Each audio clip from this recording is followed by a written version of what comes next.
రామాయణం భారతదేశపు అస్తిత్వం. యుగాలు మారిన, తరాలు గడిచిన చెరగని సనాతన చరిత్ర. అయోధ్య వీధుల నుండి లంకా సామ్రాజ్యం వరకు సాగిన శ్రీరాముడి ప్రయాణం మన అందరికీ తెలుసు.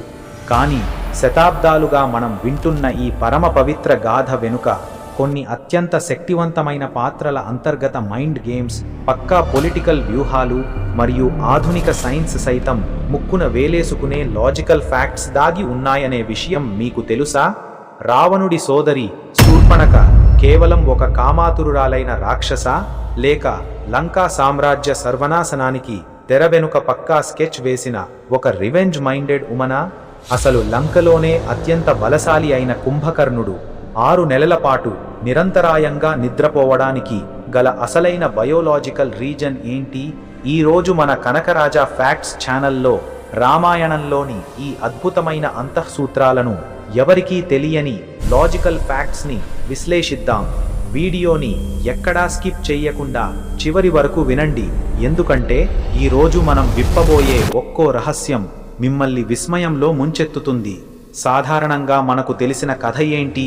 పంచవటి ఆశ్రమంలో శ్రీరాముడిని లక్ష్మణుడిని చూసి శూర్పణఖ మోహించిందని, వారిని పెళ్లి చేసుకోవాలని గొడవ పడితే లక్ష్మణుడు ఆగ్రహంతో ఆమె ముక్కు చెవులు కోశాడని, ఆ అవమానానికి ప్రతీకారంగానే రావణుడు సీతను అపహరించాడని మనం వింటూ ఉంటాం.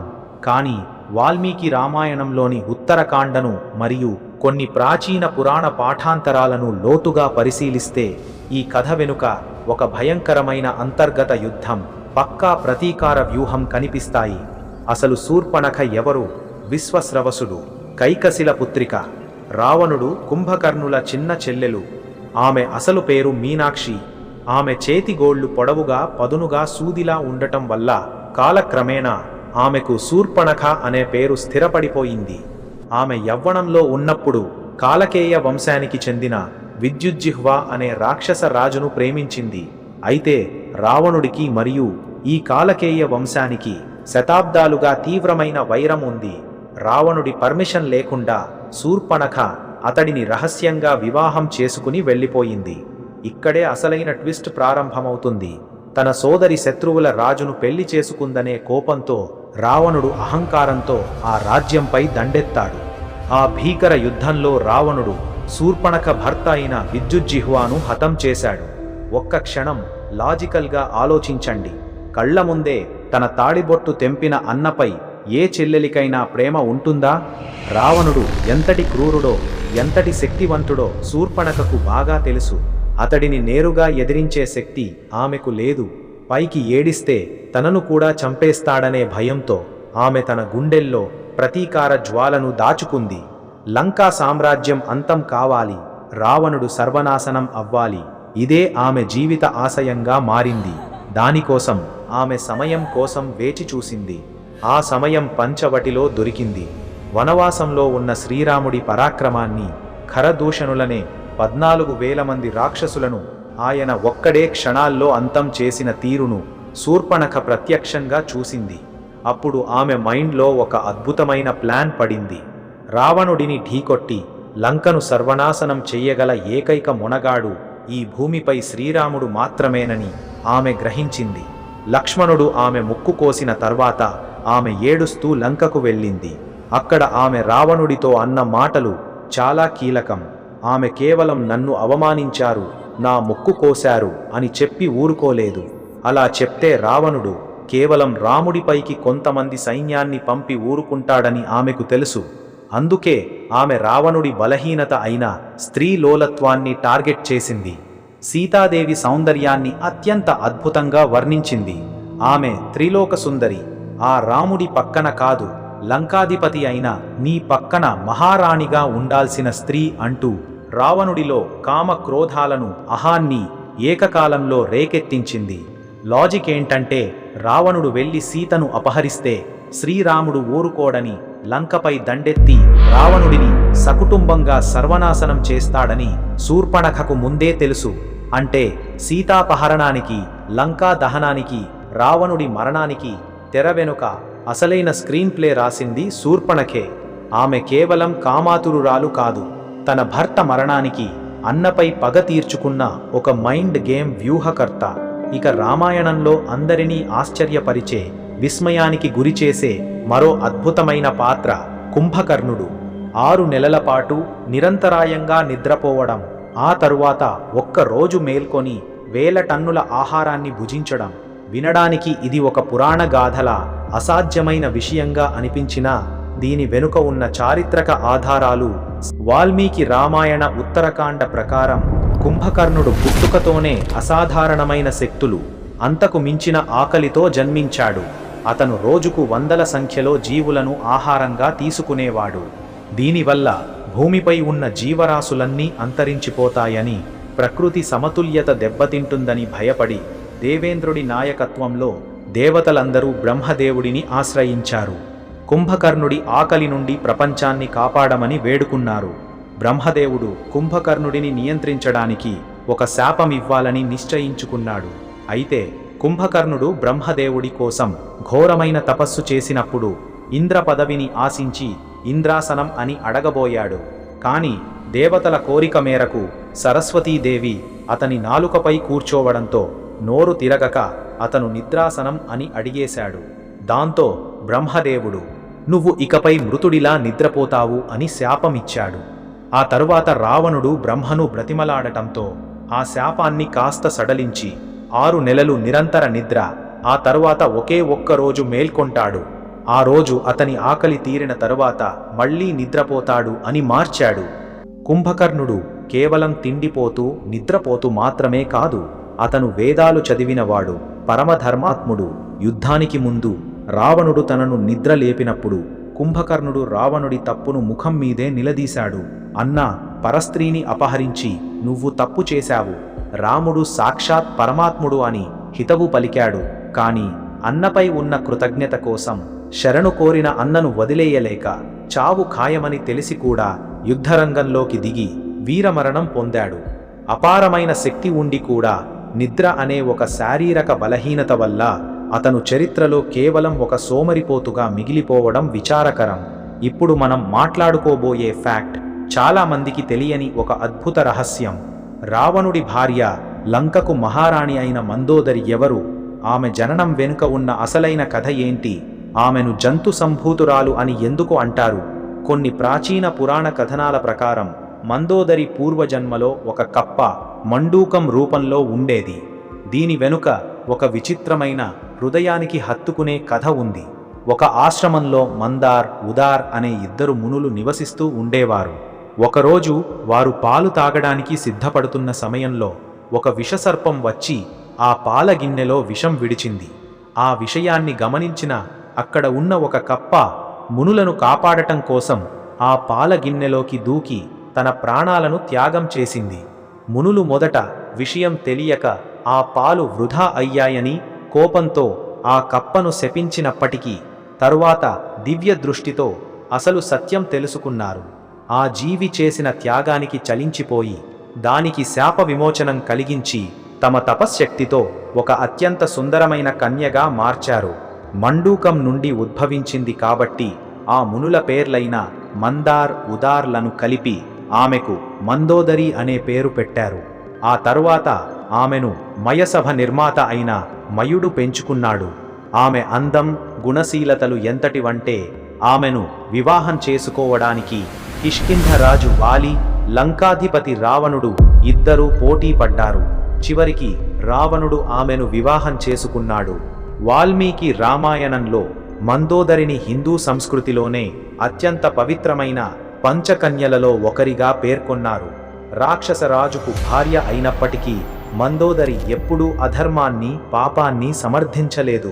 సీతాదేవిని అపహరించి తెచ్చినప్పుడు లంకా సామ్రాజ్యం మొత్తం రావణుడిని చూసి భయపడినా ఆమె ఒక్కరే రావణుడి తప్పును నిలదీశారు. రాముడు సామాన్యుడు కాదు, సీతమ్మను గౌరవంగా అప్పగించే, లేకపోతే లంక బూడిదవడం ఖాయం అని రావణుడికి హితవు పలికింది. పక్కనే రాక్షస వాతావరణం ఉన్న భర్త అధర్మపరుడైన తన పాతివ్రత్యాన్ని, ధర్మాన్ని కాపాడుకున్న గొప్ప విదుషీమణి మందోదరి. శ్రీరాముడు దశరథ మహారాజు పెద్ద కుమారుడు అని మనందరికీ తెలుసు. కానీ రాముడి కంటే ముందే దశరథుడికి కౌసల్యాదేవికి ఒక కుమార్తె జన్మించింది. ఆమె పేరే దేవి శాంత. అత్యంత గుణవంతురాలు, అపారమైన వేద విజ్ఞానం కలిగిన స్త్రీ. మరి అంతటి ప్రాధాన్యత ఉన్న రాజకుమారి పేరు రామాయణంలో ప్రధాన ఘట్టాలలో ఎక్కడా ఎందుకు వినిపించదు? ఆమె అయోధ్యను వదిలి ఎందుకు వెళ్లాల్సి వచ్చింది? దీని వెనుక ఒక తండ్రి ఇచ్చిన మాట, ఒక పెను శాపం దాగి ఉన్నాయి. వాల్మీకి రామాయణ బాలకాండ ప్రకారం అంగదేశపు రాజైన రోమపాదుడు దశరథ మహారాజుకు అత్యంత ఆప్తమిత్రుడు.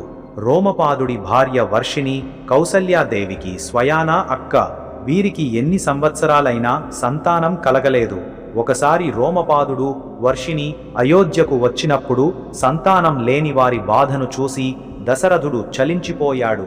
రఘువంశపు ఆచారం ప్రకారం ఇచ్చిన మాట తప్పకూడదు అనే నియమానికి కట్టుబడి దశరథుడు తన ప్రాణ సమానమైన మొదటి కుమార్తె శాంతను వారికి దత్తత ఇచ్చేస్తానని మాట ఇచ్చాడు.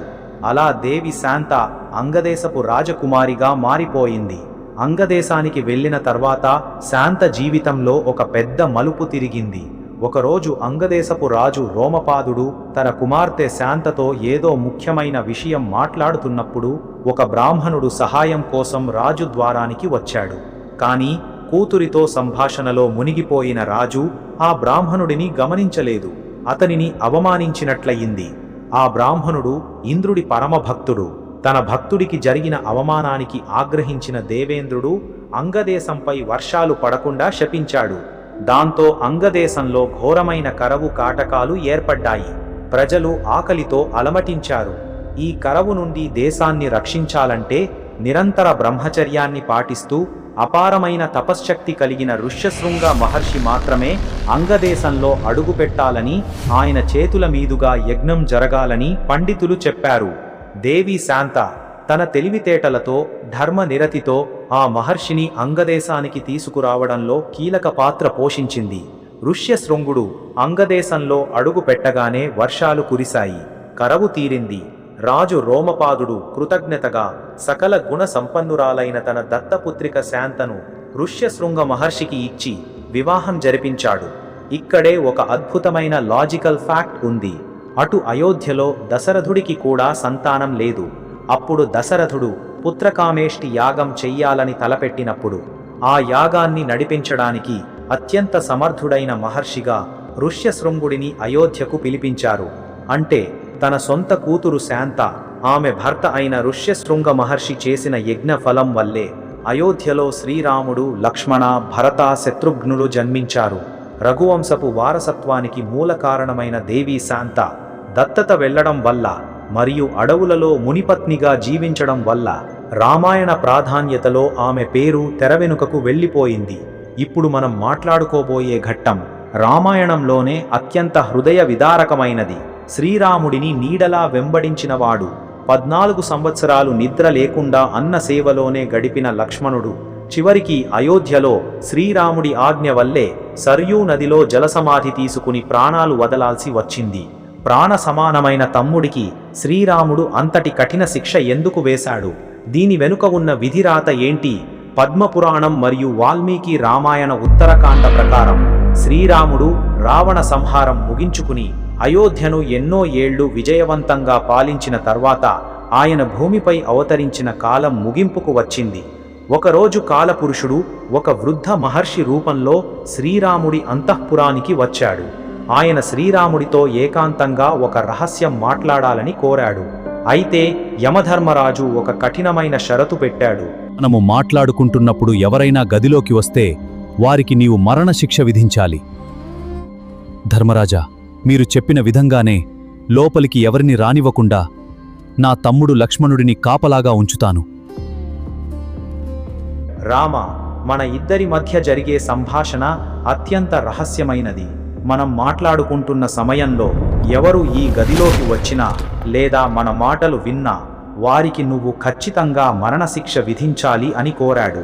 శ్రీరాముడు దానికి అంగీకరించి తనపై అత్యంత నమ్మకమున్న లక్ష్మణుడిని ద్వారం దగ్గర కావలి ఉంచాడు.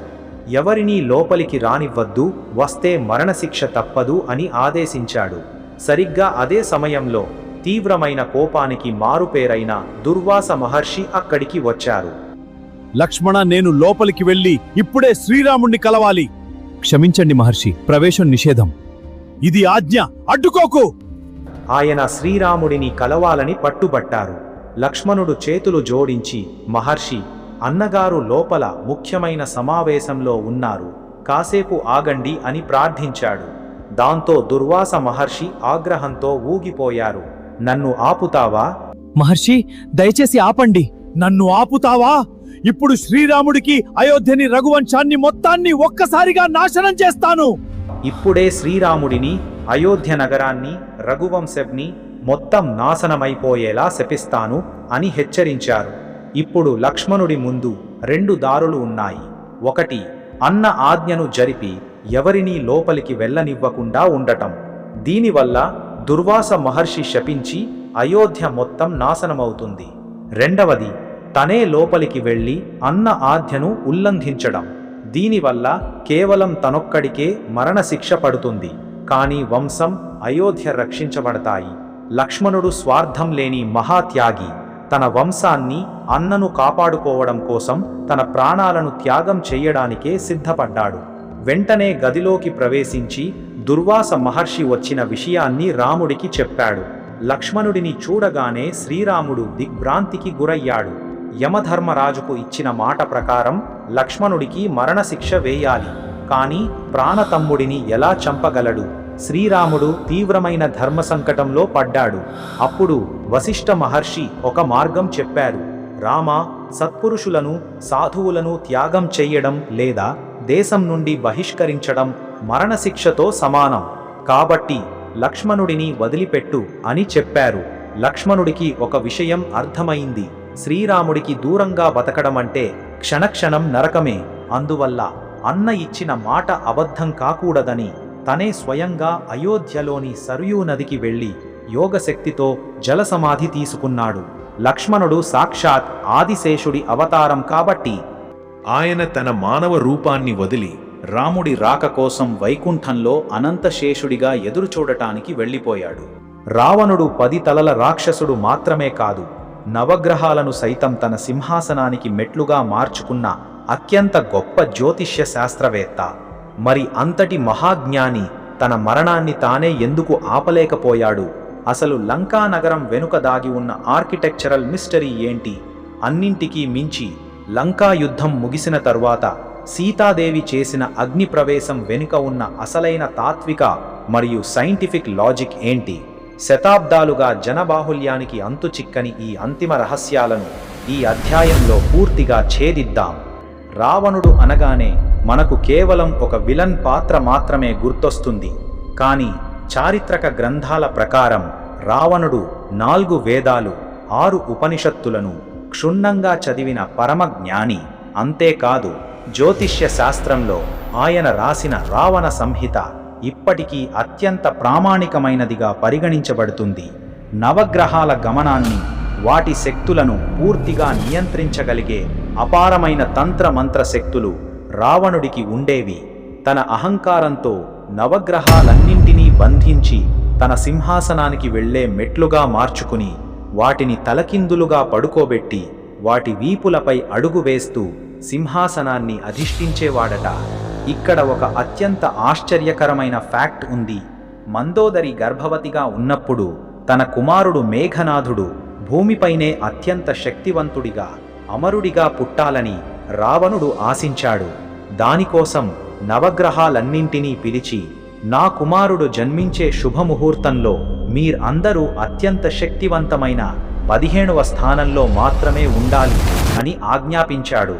జ్యోతిష్య శాస్త్రం ప్రకారం అన్ని గ్రహాలు 15వ ఇంట ఉంటే ఆ జాతకుడిని చంపడం దేవుడి వల్ల కూడా సాధ్యం కాదు. కానీ రావణుడి అహంకారానికి అంతం పలకాలని శనిదేవుడు ఒక ప్లాన్ వేశాడు. మేఘనాథుడు జన్మించే సరిగ్గా అదే సెకనులో శనిదేవుడు తన స్థానాన్ని 11వ ఇంటి నుండి 12వ ఇంటికి కాస్త మార్చాడు. దీనిని గమనించిన రావణుడు ఆగ్రహంతో ఊగిపోతూ తన గదతో శనిదేవుడి కాలుపై తీవ్రంగా కొట్టాడు. అందుకే జ్యోతిష్యంలో శనిగ్రహాన్ని మందగమనం గల గ్రహంగా, కుంటి నడక నడిచే గ్రహంగా చెప్తారు. లాజిక్ ఆలోచించండి. నవగ్రహాలను బంధించగల శక్తి ఉన్న రావణుడు కాల నియమాన్ని మార్చలేకపోయాడు. జ్యోతిష్య శాస్త్రాన్ని క్షుణ్ణంగా తెలిసిన రావణుడికి శ్రీరాముడి చేతిలో తన మరణం ఖాయమనే విషయం ముందే తెలుసు. కాని ఒక సాధారణ మానవుడి చేతిలో మరణిస్తే తనకు తన రాక్షస వంశానికి మోక్షం లభిస్తుందనే ఆధ్యాత్మిక రహస్యం తెలిసే రావణుడు రాముడితో శత్రుత్వాన్ని కొనితెచ్చుకున్నాడు. రావణుడి పతనం మనకు నేర్పే అతిపెద్ద ఫ్యాక్ట్ ఏంటంటే, ఎంతటి జ్ఞానమున్నా అహంకారం తలకెక్కితే వినాశనం తప్పదు. ఇలాంటి మరిన్ని మైండ్ బ్లోయింగ్ మరియు చారిత్రక ఫ్యాక్ట్స్ కోసం వెంటనే మన కనకరాజా ఫ్యాక్ట్స్ ఛానల్ మెంబర్షిప్లో జాయిన్ అయ్యి మాకు సపోర్ట్ చెయ్యండి. ఈ వీడియోని లైక్ చెయ్యండి, మీ మిత్రులందరితో షేర్ చెయ్యండి. మీ విలువైన అభిప్రాయాన్ని కింద కామెంట్ సెక్షన్లో ఖచ్చితంగా తెలియజేయండి. మరో అద్భుతమైన చారిత్రక రహస్యాల వీడియోతో మళ్ళీ